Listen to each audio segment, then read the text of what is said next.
अक्सर हम healthy snacks की बात करते हैं, लेकिन क्या कभी सोचा है कि इन्हीं में से कुछ चीज़ें जिन्हें हम बहुत सेहतमंद समझते हैं, हमारे गुर्दों के लिए एक खामोश खतरा बन सकती हैं?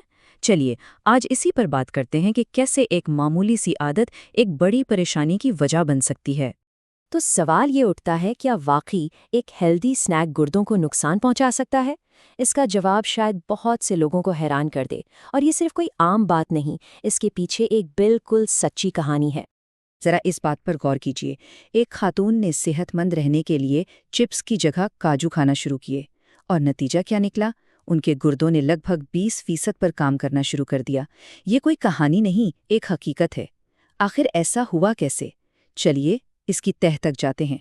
तो आखिर ये हेल्दी स्नैक का माजरा क्या था जिसने इतना बड़ा नुकसान कर दिया? ये कहानी है 63 साला खातून नैन्सी की।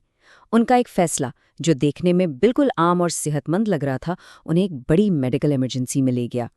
चलिए, नैन्सी की जर्नी को स्टेप बाय स्टेप देखते हैं। पहले तो उन्होंने चिप्स के बदले हफ्ते में, सोचिए, तकरीबन 1 किलो काजू खाना शुरू कर दिए। कुछ महीनों बाद उन्हें ऐसी थकावट महसूस होने लगी जो ख़त्म ही नहीं हो रही थी। जब डॉक्टर्स ने चेक किया तो जो बात सामने आई वो बहुत परेशान कुन थी। उनके गुर्दों की कारकर्दगी सिर्फ 20% रह गई थी। और वजह? कैल्शियम ऑक्सैलेट के क्रिस्टल्स, जो उनके किडनी टिश्यूज को अंदर से खराब कर रहे थे। काजू छोड़ने के 2 महीने बाद उनकी हालत बेहतर तो हुई, लेकिन जो नुकसान होना था वो हो चुका था। उन्हें हल्की क्रॉनिक किडनी डिजीज यानी CKD हो चुकी थी। अब नैन्सी की कहानी से हम थोड़ा साइंस की तरफ आते हैं। आखिर ये ऑक्सैलेट क्रिस्टल्स हैं क्या चीज़? ये इतने पुरअसरार क्यों हैं? और ये गुर्दों को इस तरह से नुकसान कैसे पहुंचा देते हैं? देखिए, इस कंडीशन को कहते हैं ऑक्सैलेट नेफ्रोपैथी। अब इसमें होता क्या है, इसमें ऑक्सैलेट के जो क्रिस्टल्स हैं वो आम किडनी स्टोन्स की तरह नहीं होते, बल्कि ये सीधा गुर्दे के टिश्यू के अंदर बनते हैं और उसे डायरेक्ट डैमेज करते हैं। तो सवाल ये है कि आखिर ये ऑक्सैलेट आता कहाँ से है? और हैरानी की बात यह है कि ये हमारी रोज़मर्रा की बहुत सी हेल्दी समझी जाने वाली चीज़ों में छुपा होता है, जैसे मेवों में काजू और बादाम, सब्जियों में पालक, चुलाई, चुकंदर, फलों में अमरूद और अनार, यहाँ तक कि राइस ब्रेन, चॉकलेट और मसाला चाय में भी। मतलब ये कि ये हमारी डाइट का एक बहुत आम हिस्सा है। देखिए, सारा खेल बैलेंस का है। जब हम एक बैलेंस डाइट लेते हैं तो इसमें मौजूद कैल्शियम गट यानी आंतों में ही ऑक्सलेट को पकड़ लेता है। फिर ये दोनों मिलकर जिस्म से आसानी से निकल जाते हैं। लेकिन मसला तब होता है जब डाइट में ऑक्सलेट बहुत ज़्यादा हो और कैल्शियम बहुत कम। ऐसी सूरत में आज़ाद ऑक्सलेट खून में शामिल हो जाता है, सीधा गुर्दों तक सफ़र करता है और वहाँ जाकर खतरनाक क्रिस्टल्स बनाना शुरू कर देता है। अब इस चीज़ को थोड़ा बड़े पैमाने पर देखते हैं। खास तौर पर यह मसला साउथ एशिया के लोगों के लिए ज़्यादा परेशानी का बायस क्यों बन सकता है? इसकी कुछ अहम वजूहात हैं। नंबर 1, यहाँ काजू और बादाम जैसे मेवे बहुत शौक से खाए जाते हैं। नंबर 2, कई दफ़ा लैक्टोस इंटॉलरेंस या डाइट ट्रेंड्स की वजह से डेयरी यानी दूध, दही का इस्तेमाल कम होता है, जिससे कैल्शियम की कमी हो जाती है। और नंबर 3, यहाँ का मौसम अक्सर गर्म रहता है, जिससे पानी की कमी का खतरा बढ़ जाता है। जब ये तीनों चीज़ें एक साथ मिल जाती हैं तो ये गुर्दों के लिए एक किस्म का परफेक्ट स्टॉर्म बना देती हैं। तो क्या इस नुकसान की तलाफी मुमकिन है? क्या इसे रिवर्स किया जा सकता है? इस सवाल के जवाब के लिए चलिए वापस नैन्सी की कहानी पर चलते हैं और देखते हैं कि उनके केस में क्या हुआ।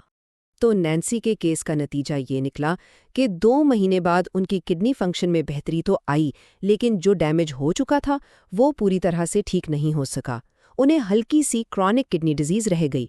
इससे हमें एक कड़वा सच पता चलता है कि वक्त पर इलाज से फ़ायदा ज़रूर होता है, लेकिन कुछ नुकसान मुस्तकिल भी हो सकता है। और यही इस पूरी कहानी का सबसे अहम सबक है। अगर वक्त पर इसकी पहचान हो जाए और इलाज शुरू हो तो थोड़ी बहुत रिकवरी हो सकती है, लेकिन अगर देर हो जाए तो नुकसान मुस्तकिल हो सकता है। इसलिए अलामात को पहचानना और एक्शन लेना बहुत ज़रूरी है। चलिए अब सबसे अहम हिस्से की तरफ आते हैं। हम अपने गुर्दों की हिफाजत कैसे कर सकते हैं? यहाँ कुछ साफ और आसान टिप्स हैं जिन पर अमल किया जा सकता है। लेकिन एक बात वाज़ेह कर दें, ये मशवरा हर किसी के लिए नहीं है कि वो नट्स और सब्जियां खाना ही छोड़ दे। बिल्कुल नहीं। ये खास तौर पर उन लोगों के लिए है जिनको रिस्क फैक्टर्स हैं, जैसे किडनी स्टोन्स की हिस्ट्री, पहले से क्रॉनिक किडनी डिजीज हो या जिनकी डाइट में कैल्शियम की कमी हो। माहिरीन के मुताबिक रोज़ाना 1000 से 1200 मिलीग्राम कैल्शियम लेना ज़रूरी है। ये कैल्शियम दूध, दही, पनीर या फिर ज़रूरत पड़ने पर सप्लीमेंट से भी हासिल किया जा सकता है। और इसके साथ रोज़ाना कम से कम 2 से 3 लीटर पानी पीना भी लाजमी है। पानी क्या करता है? ये उन क्रिस्टल्स को बनने से रोकता है और जो बन चुके हैं उन्हें जिस्म से फ्लश आउट करने में मदद देता है। तो गुर्दों की हिफाजत के लिए ये 4 आसान स्टेप्स याद रखें। Number 1, limit. काजू और बादाम जैसे हाई ऑक्सलेट मेवे हफ्ते में 50 से 100 ग्राम से ज़्यादा ना खाएं। नंबर 2, पैर। पालक जैसी हाई ऑक्सलेट चीज़ों को हमेशा दही या पनीर जैसी कैल्शियम वाली चीज़ के साथ मिलाकर खाएं। Number 3, hydrate. पूरा दिन भरपूर पानी पिएं। और नंबर 4, चेक।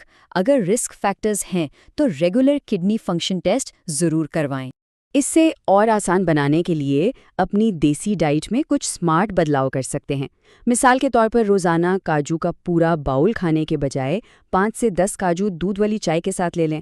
रोज़ पालक साग खाने के बजाय हफ्ते में 1 या 2 बार खाएं और साथ में दही ज़रूर इस्तेमाल करें। और स्नैक के लिए सिर्फ मेवों पर डिपेंड करने के बजाय सूरजमुखी या तिल के बीज जैसे लो ऑक्सलेट ऑप्शंस भी ट्राई करें। वैरायटी बहुत ज़रूरी है। तो इस सारी बात का खुलासा ये है कि हेल्दी समझे जाने वाले काजू से किडनी फेलियर तक का सफ़र ये एक हकीकत है। लेकिन अच्छी खबर ये है कि इसका हल बिल्कुल सादा है, बैलेंस और मॉडरेशन, यानी तवाज़ुन और एतदाल। तो आखिर में ये सवाल अपने आप से ज़रूर पूछें, क्या हमारी हेल्दी डाइट वाकई बैलेंस्ड है? क्योंकि असल सेहत किसी एक चीज़ को बहुत ज़्यादा खाने में नहीं, बल्कि हर चीज़ को तवाज़न के साथ इस्तेमाल करने में है।